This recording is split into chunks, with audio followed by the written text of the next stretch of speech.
think that you just need to be courageous and you need to speak up. Here are the top headlines from the Los Angeles Times.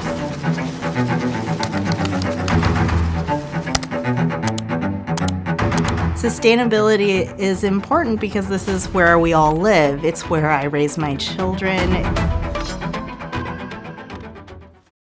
I want to go back in time with you and start at when did you start to find that storytelling was something that you were interested in and that would be significant in your career? Whoa. So then we're going back a long time. I was a theater kid growing Love it. up. So, yep, I actually was a BFA musical theater major for the first 2 years of college. And then, I had a very honest and harsh college advisor, but I owe him a debt of gratitude, actually, in retrospect, because I sat down with him at the end of my sophomore year to kind of talk about whether or not I wanted to re-audition for what they called studio at my school, which was sort of when, there's no going back, right? The train has left the station. You can't take any other courses outside of basically dance, singing, acting classes. So by all intents and purposes, a conservatory. Yeah. And we were kind of weighing the pros and cons of dedicating oneself to this lifestyle. And he said, if you can see yourself being happy doing literally anything else in the world, I don't know if this is the right choice, because there's going to be some really high highs and some low lows. And the people who do this, they go in eyes wide open knowing that there's going to be some really dark days, but they just can't imagine themselves doing literally anything else. Yeah. And if you are one of those people, you should do it. But if you could see yourself being happy doing something else, maybe think about that. And it is, I think, to this day, the most formative conversation that I've ever had with anyone, because in that moment, I could think of at least 5 other things that I was interested in enough to potentially be happy doing those things as a career. So that's sort of the preamble. And then, like every kind of scatterbrained artist, I toggled with the idea of playwriting. I majored in theater studies and fiction writing after that, which is very funny because to me, those were like the 2 lucrative antidotes to musical theater, BFA musical theater, but everything is relative. Yeah. And so, was pursuing a career as a writer and then news publishing. I wasn't really sure what I wanted to do. And my first job out of college was an internship writing for a magazine, essentially. It was actually 3 internships writing for magazines, all for free, of course. Yeah. Just total unpaid internships. Yes. Yeah. Exactly. Some stipend for food and the subway, and that was basically it. But one of them was an agency that had a film and TV blog. And I was writing for them for about 6 months until I finally mustered up enough courage to go into the CEO's office one day. And I said, I've been here for about 6 months. I've been writing for you for free. It seems like you like my writing well enough. It'd be kind of cool if you paid me a salary. Like, what do you think about that? And she didn't laugh, but paraphrasing what she said, which was essentially, it's 2009 and we don't really pay for writers anymore, but I will hire you, pregnant pause, as a business development assistant with a salary and benefits and all those really amazing things that adults have. And I said, oh my God, that's great. I'll take it. Absolutely. Yes. And then I went outside and I called my mother and I said, I just got a job. I'm so excited. I do have one question. What is a business development assistant? It's a true story. And that is how I ended up in advertising, doing what I do today. Amazing. Yeah. I want to get to the work you're doing today, but I feel like there's a meander between that moment of what is a business development assistant and where you are. So can you give me the Cole's notes of that journey? What was that role like? And then how did you parlay that forward? So the company, it turns out, was a branded content agency. That was sort of what they specialized in, but it was 2009. So that was before branded content was really a zeitgeisty term. It wasn't Right. really a career. It certainly was something people were doing, but I don't think anyone really understood exactly how to contextualize it in the larger advertising ecosystem yet. But really, we were just like a gaggle of former producers, writers, artists that wanted to pay rent, right? So, like, we were out there pitching videos to brands, had no idea what we were doing. And I think actually, I look back at that job a lot and chuckle to myself because I think the fact that we were so small and so scrappy and this idea of content production on behalf of a brand was so new really helped us in a lot of ways because we would just march into like, some VP at JP Morgan's office, 3 former producers, artists, writers, whatever, and start pitching these crazy video ideas, and it was stuff at the time VP at JP Morgan had never in a million years heard anything like that. So they're sitting there like, this is amazing. This is the most fun I've had in weeks. This is the most exciting idea I've heard, certainly better than whatever I'm getting from my AOR. Yeah. Tell me more. So we didn't have any trouble finding business from a lot of these Fortune 500 companies pretty quickly. And it became a really lucrative business for us over time, just going into these companies and pitching ideas for things that we could do, certainly to help their business case, but more so it was just stuff that we thought would actually be fun to produce and to shoot. So like one example that comes to mind is, for Google, I'm sure they still have it, but at the time they had what they call the SMB team, the small business team. Yep. And we went into that team and we pitched them this idea of traveling across the country and interviewing like 50 small business owners with really quirky, origin stories, Yeah. essentially. And they bought it, and it was Google. So they were like, whatever it costs, it's no problem. Just find like the coolest stories. So those turned into essentially, micro documentaries that we made for Google. Each one was about 3 to 5 minutes in length. And that series continued on for years. They were a returning client, but it was a lot of things like that where once we had a success story, we could kind of start repurposing it for a lot of these brands because it turned out at the time, and nothing has really changed. A lot of brands wanted that. They wanted these like real, raw, vulnerable stories from customers, whether it was small business owners, medium-sized businesses, big enterprise clients, whatever. And that's still work that we do today at the LA Times. It's always interesting to me the journey into this space, right? Yeah, Because it always feels so much like someone does one thing and then they go like, oh, what if we pitch this thing sideways, right? Like it's a journalist that comes across a story and then goes like, oh, what if I pitch this to a brand? Yeah. And I feel like on this end it was like, well, we sort of do this weird thing that no one quite knows what it is, but let's just go throw stuff at the wall. Right. And we had no ego and we had no expectations. And, there were so many things we didn't know about the corporate world.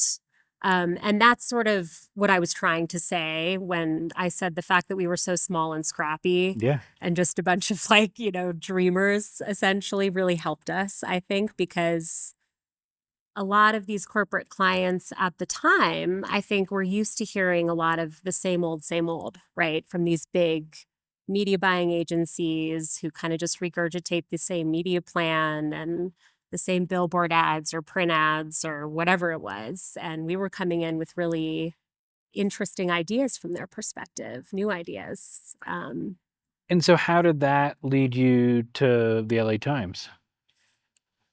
It was a recruiter. It was just a random fluke of an email.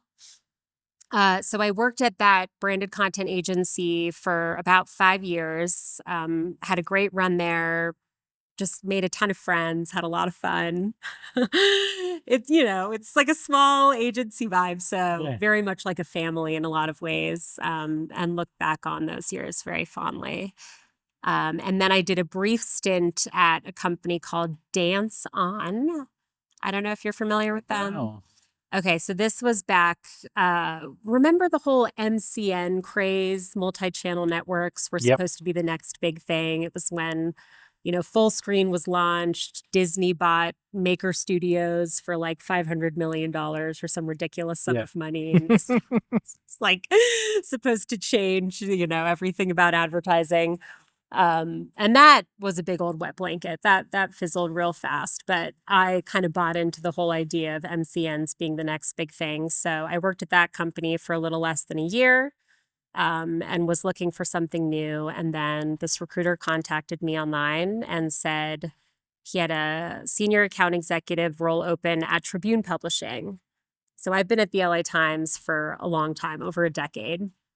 And when I started, we were owned by a big publishing conglomerate called Tribune, which Yeah. owned Chicago Tribune and the Baltimore Sun, the Orlando Sentinel, and a bunch of other smaller publications. So when I started, it was actually for corporate, for Tribune Publishing. Oh, cool. And then a little over 5 years ago, we were bought by our now owner. His name is Patrick Soon-Shiong. So it's the first time in a while that the LA Times has been independently owned by somebody local in LA. So transferred over to the LA Times when we were essentially bought out by Patrick.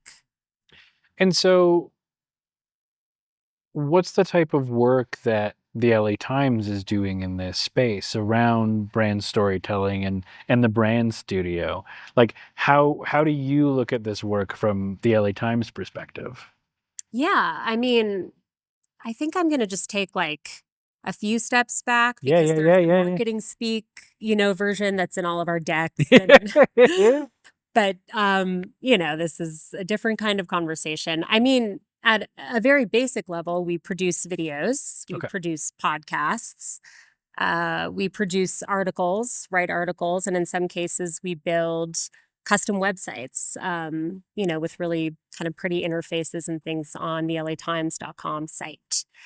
Sometimes it's a combination of those things, but ultimately, those are the key capabilities that we have. Okay. And then we don't really start with that with clients. We kind of just we try and get to the heart of like, what is it that you're trying to do or say? Who are you trying to reach? And then let that drive the actual media format that we propose, right? So we wouldn't go into a brand and say, we have a podcast idea for you. We want to pitch you this branded podcast. We would start with all of those initial questions and finally let that drive whatever the medium is technically how we do it. But yeah. I'm curious for an organization that is driven by news, right? And news coverage and Yeah. And community stories and those kinds of things. What is your approach to brand storytelling? Because I don't know, my gut tells me that it's going to be a little more journalistic Yeah. than what an agency might propose to a similar brand. Yeah. You're 100% right. I think our bread and butter is really kind of that like investigative reporting, docu-style content that works really well in video, but also really well in podcast form. So we do a lot of that. Although you would be surprised, we have gotten a lot of campaigns from entertainment companies, film studios, and TV networks that want to do cool things. I think it's just ingrained in the industry, right? When you're promoting a film or a TV show, you're looking for something a little bit different.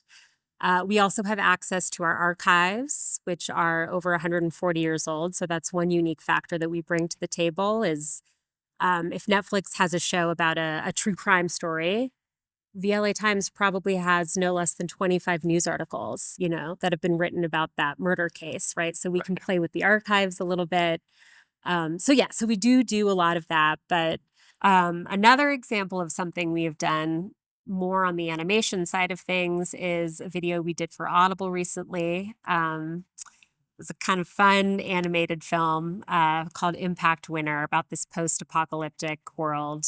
So very different from the investigative journalistic approach that you're talking about, but leaning more into the animation space as well.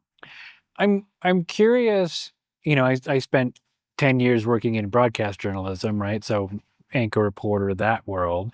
And the news world itself is an interesting one, right? Because it's also contingent on ad sales and Yeah. that side of things. Yeah. And I'm curious how as an organization, as a brand storytelling studio, as a partner to brands, how do you balance the needs of news and the needs of the brand studio and then the needs of the clients, all sort of under the same house of, LA Times?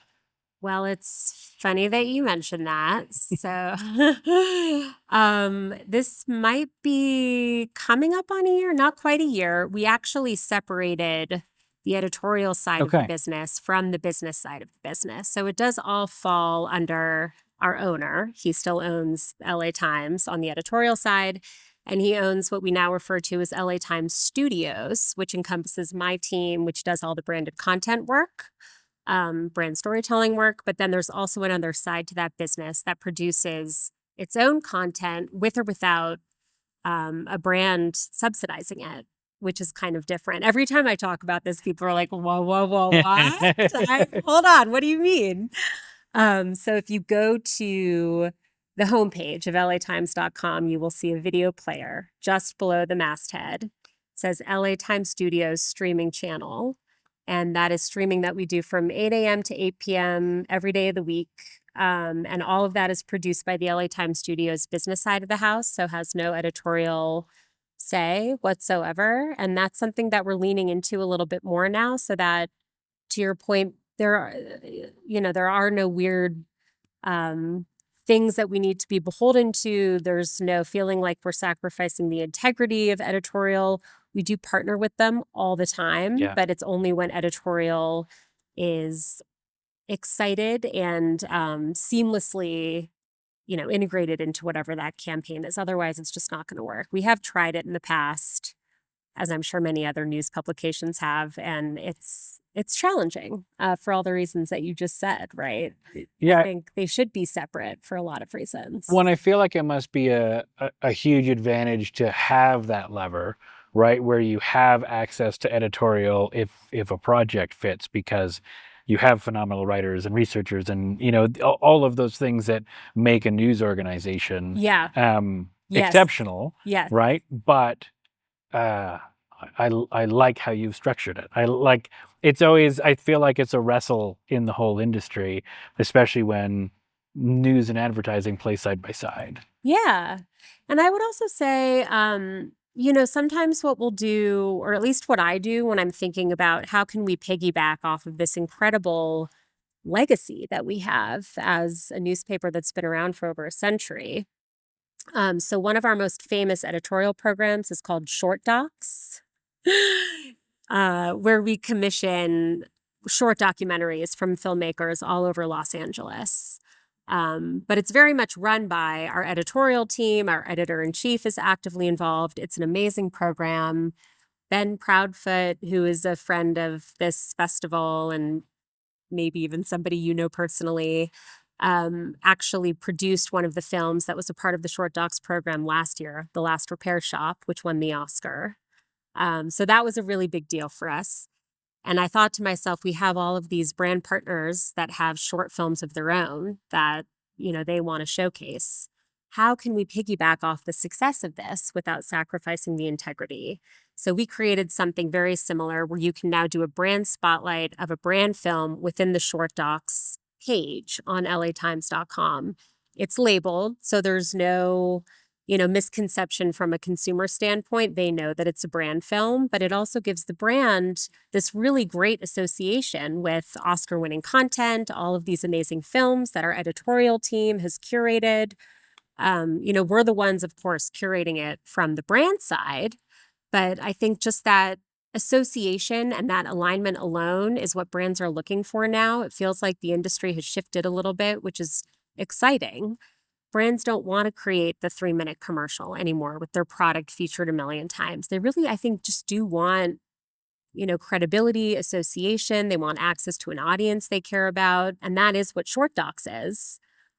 So all of that is to say, it's one example of how, we piggyback off the success of editorial. We find ways for brands to play in that space without actually asking editorial to create the content itself. And that's a brand new program for us, and actually what we're doing with Yogi, which is why we're here at this conference and something we're going to be talking about tomorrow on the panel. So hopefully a lot of other brands see that, they get excited and want to do something similar. Yes. I'm curious, starting your BFA in musical theater, doing the nonfiction writing, and then going through this advertising career. Um, how do you approach storytelling, and what do you look for in a good story? I love this question.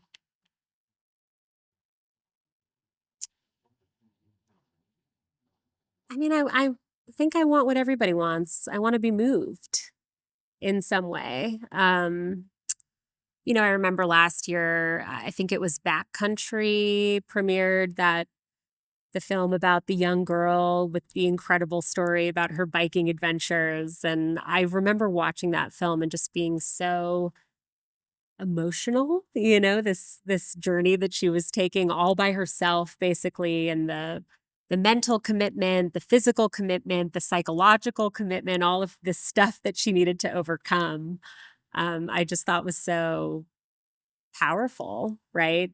And that's, I mean, when you're an outdoor brand, I think it's very easy to find those stories that feel ingrained in the DNA. So that might be an easy, obvious example. But I always try and look for whatever that is in the brand ethos, in the brand DNA that we can kind of pull out and play with a little bit, right? Like, what is that broader universal consumer feeling, emotion, psychographic, whatever it is? There's something in the brand, in their mission statement, in their values, on their website, in their latest press release, whatever. And that's where I think the hard part lies, right? That's the digging, that's the research, that's where, some people, it's what separates the boys from the men, I think, in what we do. But, really trying to find whatever that is that has nothing to do with the actual product most of the time, but something broader that taps into human emotion in some capacity. And then also aligns with the brand's values in some way. That's really the sweet spot, I think, of what we do. But, you don't always find it right away. I think that's, like I said, that's the hard part.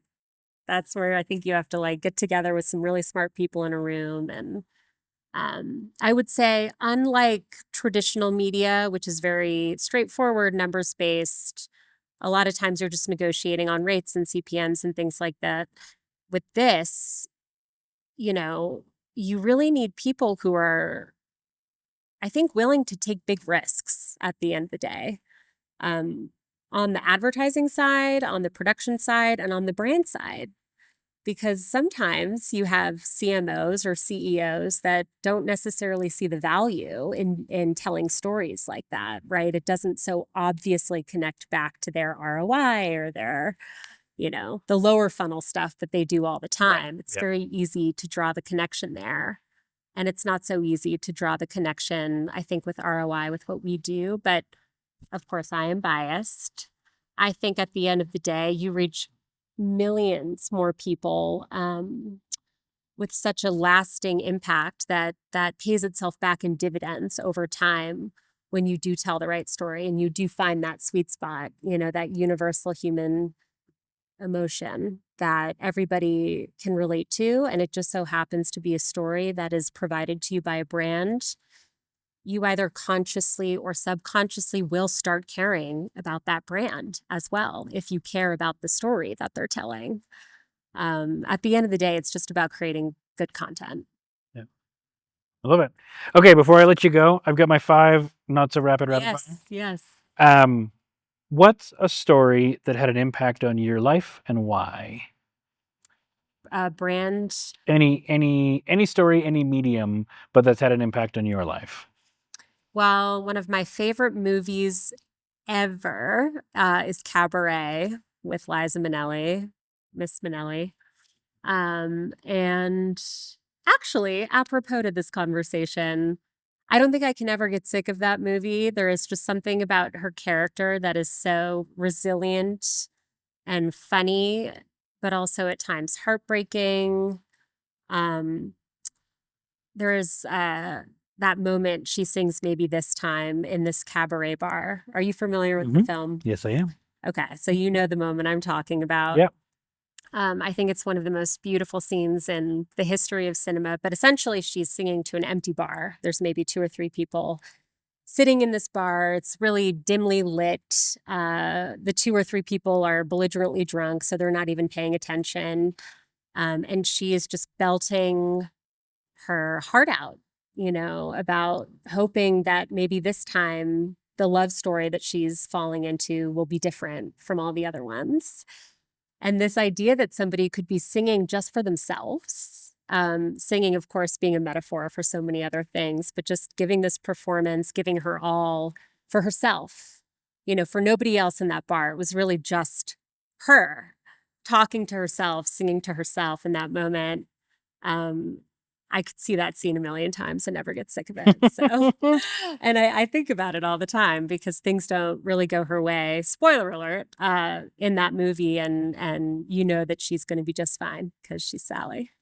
Always going to bounce back. I mean, this probably parlays into the same answer, but what's one film you think everyone should watch? Phantom Thread, masterpiece, best film of all time. Oh, okay. I like it. Never seen an ending. Shock so many people simultaneously in a movie theater, audible gasps in the movie theater, myself included. And I think it's so beautifully shot as well. Amazing. What's something you never leave home without? My $10 bag from Target that I carry with me everywhere I go, including here to this interview. What's an important place for you to go to find inspiration?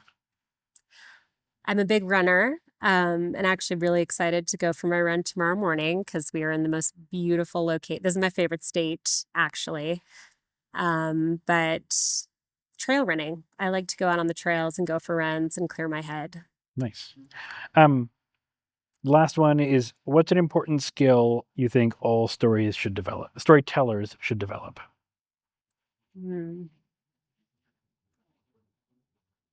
This might be an unfair answer, but regression of ego, removal of ego. I think storytellers, sometimes when you're successful, you tend to fall in love with your own ideas and your own voice, and then it muddies the story, essentially. So the ability to take your ego out of it, I think, is really important for storytellers, just to remind yourself of that every time. I love it. Yeah. Thank you so much. Of course. Yeah.